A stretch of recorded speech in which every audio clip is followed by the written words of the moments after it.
Hey, Ben here. In this exercise, we are going to do a little bit of something I like to call eye yoga to stimulate the vagus nerve. In this day and age especially, because we spend a lot of time reading and scrolling on little screens, and most of that scrolling happens vertically, we rarely give our eyes a good workout and a stretch with those lateral muscles. Those are the muscles in the eyes that move the eyes from side to side. And sometimes when we get sort of stuck or we get something known as like an eye soreness because we're spending too much time just looking straight ahead, it can actually have this effect where we start to feel even physically and emotionally constricted. Think of a horse, if you've ever seen a horse like in Manhattan, they put these blinders on, right? They limit the range of motion that the eyes can see. And that keeps the horse just very narrowly focused, which is all well and good.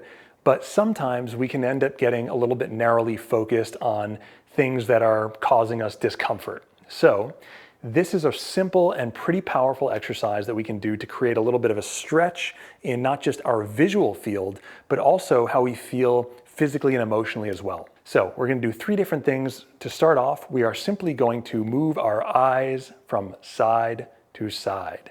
And it's going to look a little weird. It's probably going to feel even weirder if you haven't done these kind of stretches before. But basically we're going to try to keep our heads facing forward and just move our eyes. Now, one of the things you can do to help out here is you can actually use your finger as a pacer. So I'm going to move my right hand all the way out, and I'm going to switch to my left, trying to keep my head facing forward while looking to the sides, using my, not peripheral vision, but using my actual focus to stretch it a little bit further than it normally goes. Next, we're going to do something called eye clocks or eye circles.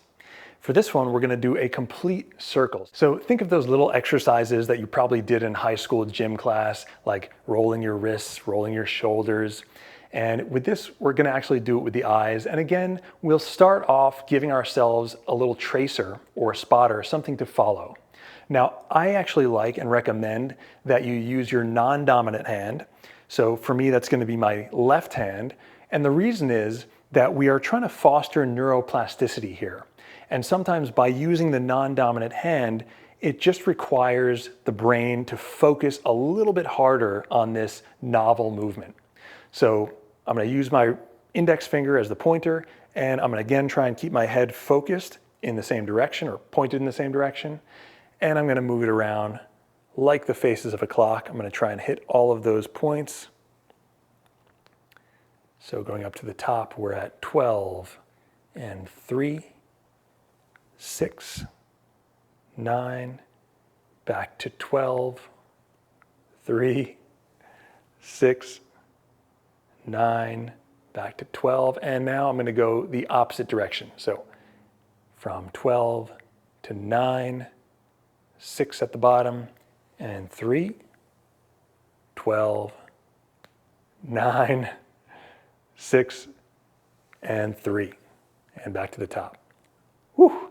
Just from that little bit, I'm actually feeling a little bit of a stretch around my eyes. And I don't know about you, but I'm actually feeling a little bit looser too. So practice this on your own. These are simple exercises you can do. You can take a few minutes if you've been staring at the computer screen or looking at your phone a little bit too long, as we all tend to do. And you can give yourself a little bit of an eye stretch, eye yoga, and start to feel more fluid.